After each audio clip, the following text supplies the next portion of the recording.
Hello everyone, स्वागत है आप सभी का इस यूट्यूब चैनल पर। इस यूट्यूब चैनल के माध्यम से आप देख पा रहे हैं कि बिहार बोर्ड द्वारा सेकेंड टर्मिनल जो एग्ज़ाम हो रही है उसका हम लोग सोशल साइंस का पेपर लेकर आए हुए हैं। बिल्कुल वही पेपर है जो आपको मैट्रिक बोर्ड परीक्षा में पूछे जाने वाले हैं, अर्थात सावधिक परीक्षा में पूछे जाने वाले हैं। तो इस वीडियो पर शुरू से अंत तक जरूर बने रहिएगा।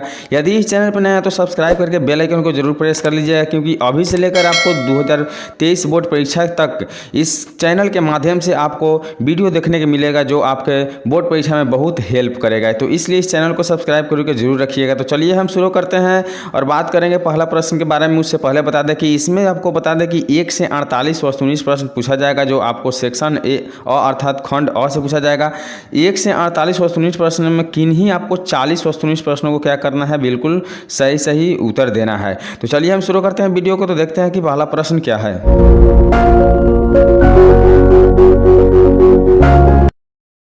तो पहला प्रश्न दिया हुआ है कि रॉकथॉर्न लॉ नीति का अवलंबन किसने किया था। रॉकथॉर्न लॉ नीति का अवलंबन किनके द्वारा किया गया था।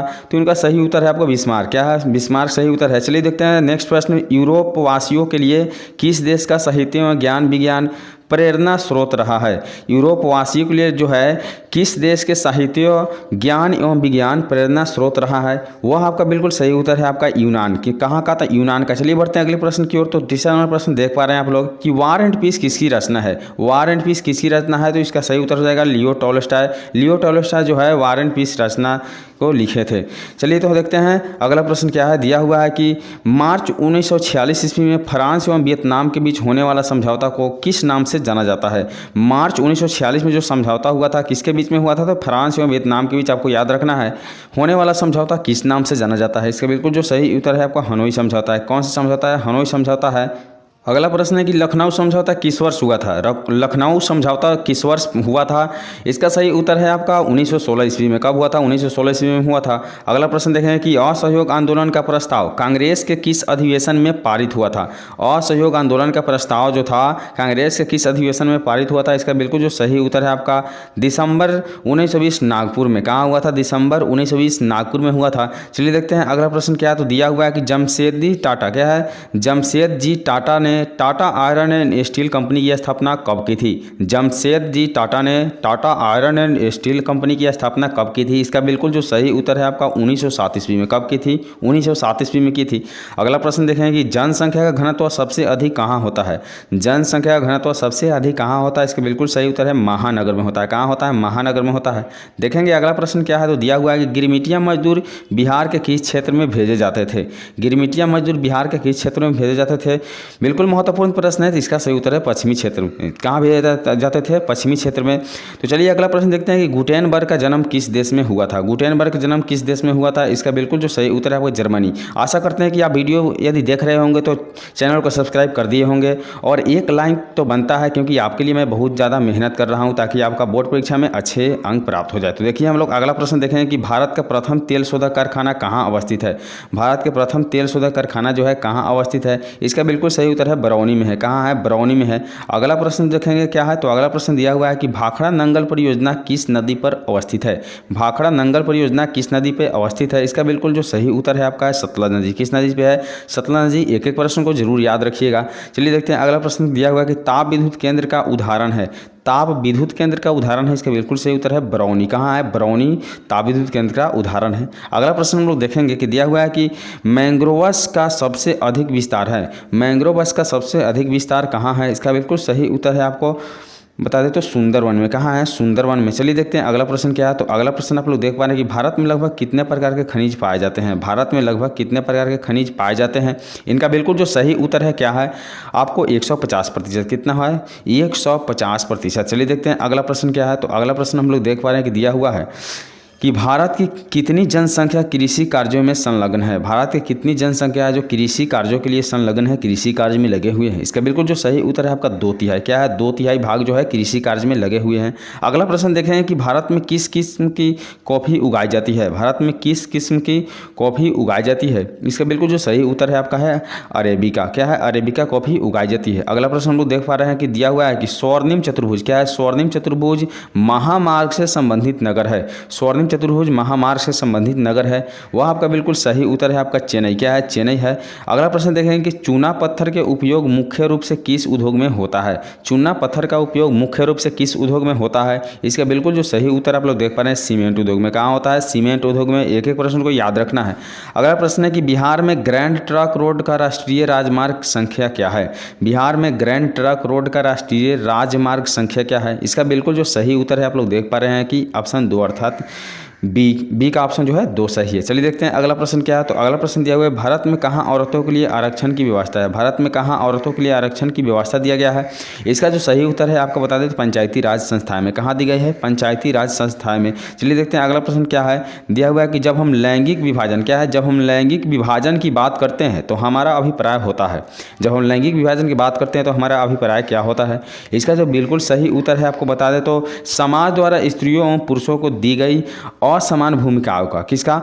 समाज द्वारा स्त्रियों एवं पुरुषों को दी गई असमान भूमिकाओं का। चलिए अगला प्रश्न देखेंगे हम लोग। अगला प्रश्न दिया हुआ है कि बिहार पंचायती राज अधिनियम महिलाओं के लिए क्या है? बिहार पंचायती राज अधिनियम महिलाओं के लिए आरक्षण की व्यवस्था कहाँ करती है? इसका बिल्कुल सही उत्तर है आपका 50% की व्यवस्था जरूर करती है। चलिए देखते हैं अगला प्रश्न क्या है। तो अगला प्रश्न दिया हुआ है कि दलित पैंथर्स कार्यक्रम से निम्नलिखित में कौन संबंधित नहीं है?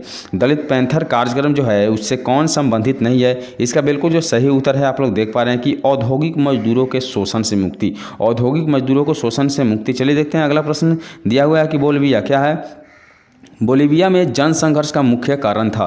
बोलिविया में जनसंघर्ष का मुख्य कारण क्या था? इसका बिल्कुल जो सही उत्तर है आपका पानी की कीमतें में वृद्धि। पानी की कीमत में वृद्धि की जाती थी।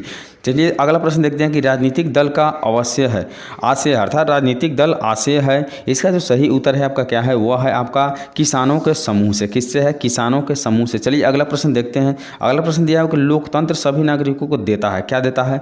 लोकतंत्र सभी नागरिकों को क्या देता है? तो इसका जो सही उत्तर है आपका समान अवसर देता है। क्या देता है? समान अवसर देता है। चलिए देखते हैं अगला प्रश्न क्या है। तो अगला प्रश्न आप लोग देख रहे हैं कि नए सर्वेक्षण क्या है? नए सर्वेक्षण के आधार पर भारतवर्ष में मतदाताओं की संख्या कितनी है?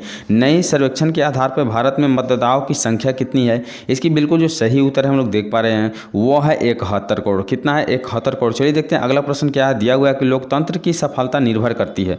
लोकतंत्र की सफलता जो है निर्भर करती है। इसका बिल्कुल जो सही उत्तर क्या है? वह है आपका नागरिकों को विवेकपूर्ण सहभागिता पर। नागरिकों को विवेकपूर्ण जो है सहभागिता पर। चलिए देखते हैं अगला प्रश्न दिया है कि योजना आयोग के अध्यक्ष होते हैं। योजना आयोग के अध्यक्ष कौन होते हैं? इसका बिल्कुल सही उत्तर है प्रधानमंत्री। कौन होते हैं? प्रधानमंत्री होते हैं। अगला प्रश्न हम लोग देख पा रहे हैं दिया हुआ है कि भारतीय संदर्भ में क्या है? अगला प्रश्न हम लोग देख पा रहे हैं दिया हुआ है कि भारतीय संदर्भ में प्राथमिक क्षेत्र का योगदान आज़ादी के बाद कहाँ मिला था? अर्थात भारतीय संदर्भ में प्राथमिक क्षेत्र का योगदान आज़ादी के बाद क्या हुआ था? बढ़ा था या घटा था? इसका सही उत्तर है घटता गया। क्या हो गया? घटता गया। चलिए देखते हैं अगला प्रश्न क्या दिया हुआ है कि दादा भाई नौरोजी क्या है?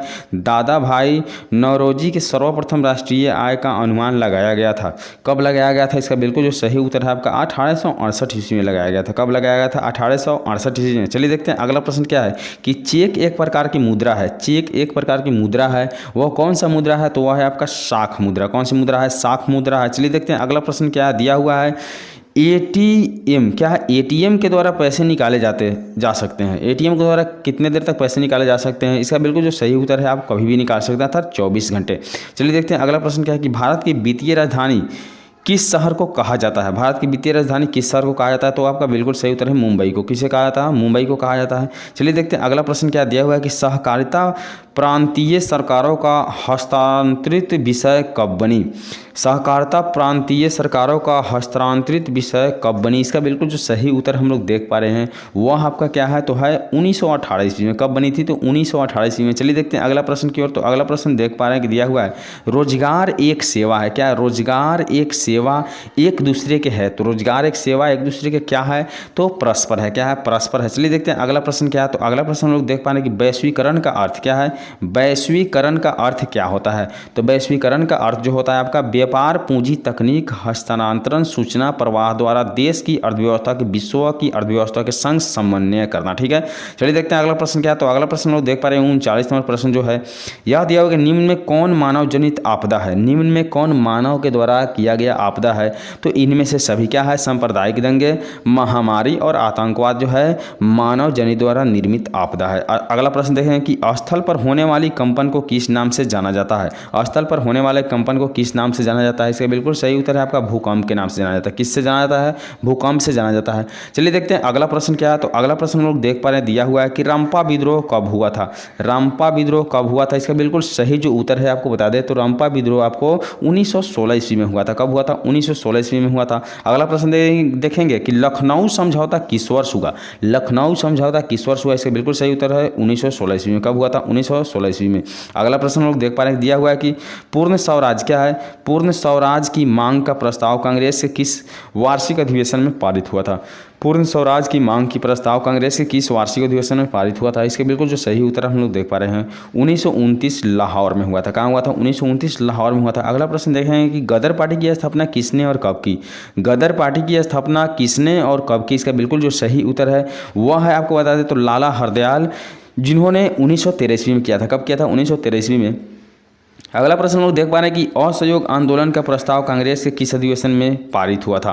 असहयोग आंदोलन का प्रस्ताव जो था कांग्रेस के किस अधिवेशन में पारित हुआ था। इसी बिल्कुल जो सही उत्तर है आपका दिसंबर 1920 नागपुर में हुआ था। कहाँ हुआ था, दिसंबर 1920 और नागपुर में हुआ था। अगला प्रश्न लोग देखेंगे कि जालियांवाला बाग हत्याकांड किस तिथि को हुआ था। जालियांवाला बाग हत्याकांड किस तिथि को हुआ था, इसका जो बिल्कुल सही उत्तर है 13 अप्रैल 1919 को। भला इसको कौन भूल सकता है। चलिए देखते हैं अगला प्रश्न क्या है। तो अगला प्रश्न आप लोग देख पा रहे हैं कि सविनय अवज्ञा आंदोलन कब और किस यात्रा से शुरू किया गया था। सविनय अवज्ञा आंदोलन कब और किस यात्रा से शुरू किया गया था। इसका बिल्कुल जो सही उत्तर हम लोग देख पा रहे हैं 1930 में दांडी यात्रा से शुरू किया गया था। किस यात्रा था, दांडी यात्रा से। बिल्कुल स्पष्ट याद रखना है। अगला प्रश्न दिया हुआ है कि राष्ट्रीय स्वयं सेवक संघ की स्थापना कब और किसने की।